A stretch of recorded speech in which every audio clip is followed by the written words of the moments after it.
जंगबंदी पर मुत्तफिक होने के बावजूद इसराइल की लेबनान पर बमबारी जारी है। लेबनान में इसराइल की जानिब से हमला किया गया है जिसमें 8 शहरी शहीद हो गए हैं। अरब मीडिया के मुताबिक इसराइली हमले में 22 शहरी जख्मी भी हुए हैं। सीज फायर जो हुआ वो ये सीज फायर हुआ कि कहीं पर भी हमला नहीं किया जाएगा, लेकिन जंगबंदी पर मुत्तफिक होने के बावजूद इसराइल की जानिब से लेबनान पर बमबारी की गई है। लेबनान में इसराइल की जानिब से हमले में 8 शहरी शहीद हो गए हैं, जबकि अरब मीडिया के मुताबिक इसराइली हमले में 22 शहरी जख्मी भी हुए हैं। Welcome back. आगाज करेंगे अहम खबर के साथ। पाकिस्तान की कोशिशें रंग ले आई हैं। अमेरिका ईरान जंग खत्म। अमेरिका और ईरान के दरमियान 2 हफ्तों की जंग बंदी हो गई। अमेरिका और ईरान ने सीज फायर के लिए पाकिस्तानी तजवीज मान ली। वजीर आजम शहबाज शरीफ ने कहा है कि अमेरिका और ईरान के दरमियान जंग बंदी पर इंतहाई खुशी महसूस हो रही है। पुरतपाक अंदाज में खैर मकदम करता हूँ। एक्स पैगाम में लिखा कि फ्रिकैन ने काबिल जिक्र हिकमत और समझदारी का मुजाहरा किया। तनाज़ात के हल के लिए हतमी मुआहदे के लिए मजीद बात होगी। फ्रिकैन को जुम्मा 10 अप्रैल को इस्लामाबाद में मदऊ करता हूँ। उम्मीद है इस्लामाबाद मुज़ाकरात पायदार अमन के हुसूल में कामयाब होंगे। आने वाले दिनों में मजीद अच्छी खबरें बांटना चाहते हैं।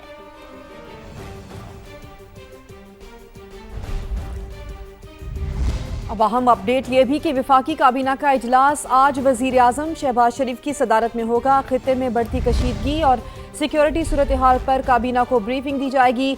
वजीर आजम काबीना को अमरीका ईरान जंगबंदी की सिफारती कोशिशों पर एतमाद में लेंगे, जबकि मशरिक़ वस्ता की बदलती सूरत हाल के पाकिस्तान पर मुमकिन असरात का जायजा भी लिया जाएगा।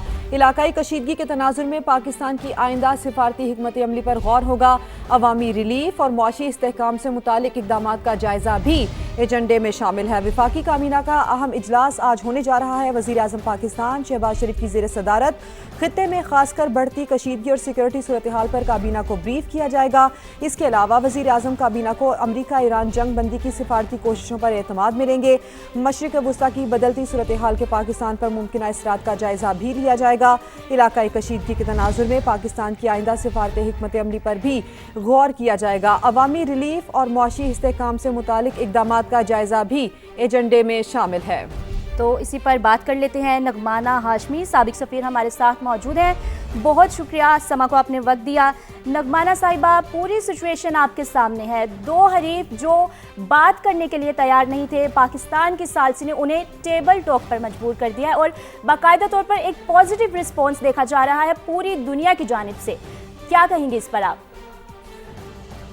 सबसे पहले तो शुक्रिया, आपने मुझे अपने प्रोग्राम में मदऊ किया और उसके बाद जितना भी शुक्र अदा किया जाए वो कम है कि पाकिस्तान को अल्लाह ने इतनी इज्जत इस वक्त दी है कि हमारी बहुत ही मजबूत पॉलिटिकल, मिलिट्री और डिप्लोमेटिक लीडरशिप ने वो कर दिखाया जो सारी दुनिया नहीं कर पाई।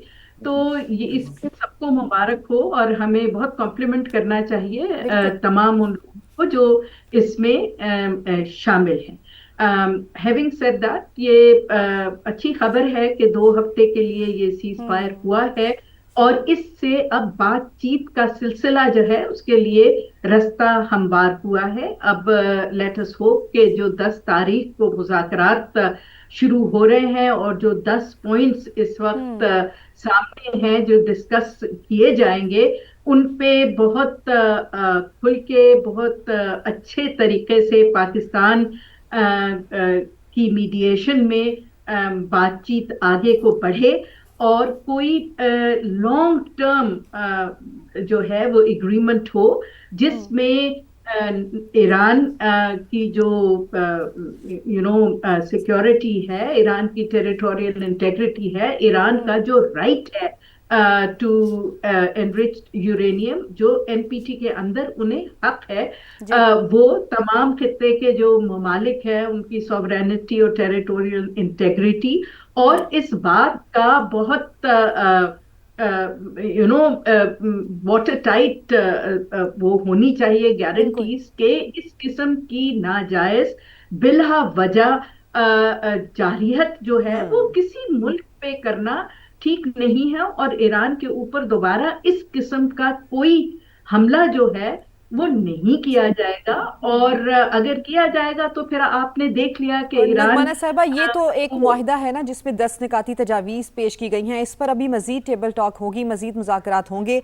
सीनियर नायब सदर FPCCI साकिब फैयाज साहब भी हमारे साथ मौजूद हैं, उनको भी शामिल गुफ्तगू करते हैं। साकिब फैयाज साहब, इस सीज़ फायर के साथ ही मार्केट से अच्छी खबरें आना शुरू हो गई हैं और उम्मीद है हमें कि मीशत में, आलमी मीशत और पाकिस्तान की मीशत में भी इससे बेहतरी आएगी।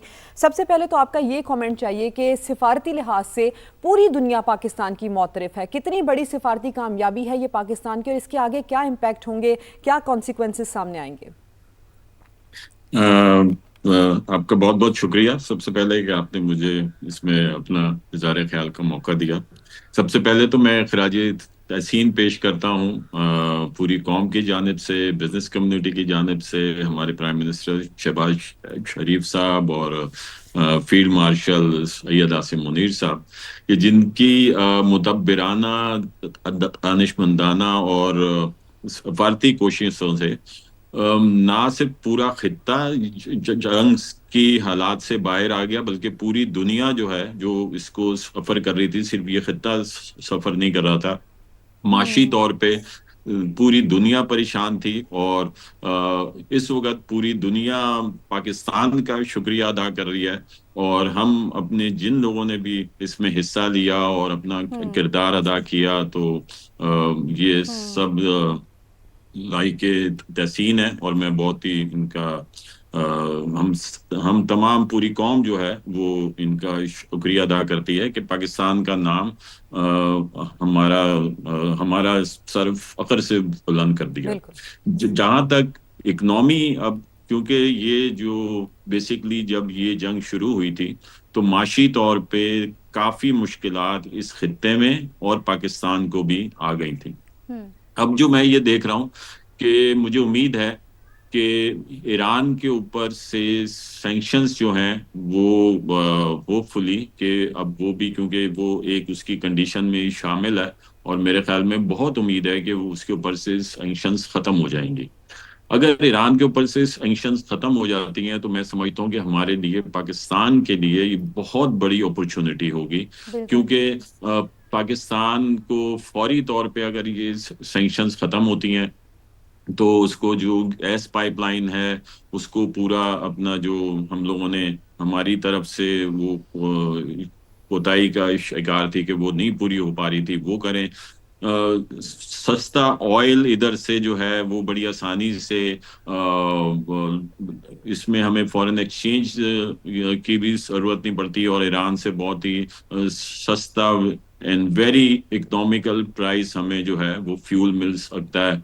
और फिर उसके साथ साथ कि जो शायद लोग कुछ इसमें इतनी बात उसके ऊपर नहीं होती है, जो इंडस्ट्रियल रॉ मटेरियल है वो ईरान के पास, क्योंकि पेट्रोकेमिकल्स की बहुत बड़ी इंडस्ट्री है ईरान में, तो 80% या 70% ऑफ रॉ मटेरियल वो पेट्रोकेमिकल्स होते हैं, जिसमें पेंट इंडस्ट्री शामिल है, टेक्सटाइल इंडस्ट्री शामिल है, प्लास्टिक इंडस्ट्री है, बहुत सारी इंडस्ट्रीज के वो रॉ मटेरियल है। तो अगर हम लोग इस चीज का फायदा उठाते हैं तो मैं समझता हूँ कि हमारे एक्सपोर्टर्स जो हैं और हमारी जो इंडस्ट्रीज जो हैं वो इंटरनेशनली कंपेटिटिव हो जाएंगी। तो ये पाकिस्तान के लिए बहुत ही अच्छी न्यूज़ होगी और बहुत ही अच्छी खबर है कि ये हो जाए। इसके साथ साथ ऑयल प्राइसेस भी जो हैं वो नीचे आ गई हैं। अभी 90 सुनने में आ रहा था, अभी ये $80 to $90 जो है पर बैरल हो गई है, जो ये प्राइस हो गई है। तो मेरे ख्याल में अब गवर्नमेंट को भी चाहिए कि फौरन इसके ऊपर रिस्पॉन्स करे, और गवर्नमेंट जो है फौरन जो अपने लोगों को रिलीफ दे तकरीबन, क्योंकि जब हम